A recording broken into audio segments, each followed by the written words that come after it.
Dua kali uji coba menghadapi Mali, pelatih timnas U22 Indra Syafri puas bila bereksperimen dengan strategi dan susunan pemain. Rencananya pengerucutan pemain dan pengumuman skuad final SEA Games 2025 akan dilakukan pada 23 November mendatang. Hati-hati tadi. Bagaimana Doni Pamungkas dan lagi-lagi bahaya.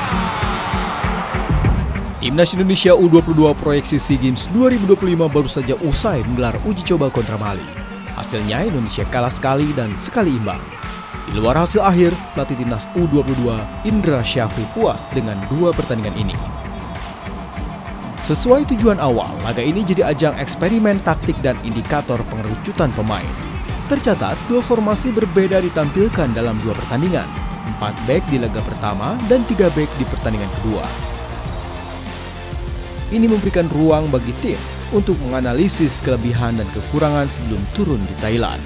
Selain itu, tim pelatih juga telah mengantongi 18 nama yang masuk kerangka tim. Rencananya, 23 pemain final untuk SEA Games akan diumumkan pada 23 November.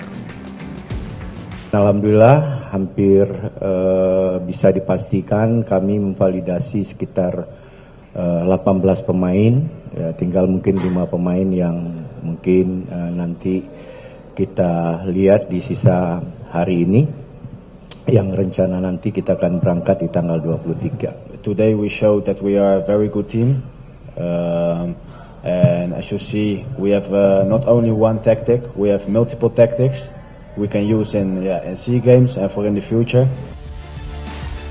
Usai laga uji coba, sebagian besar pemain masih akan menjalani pemusatan latihan di Jakarta.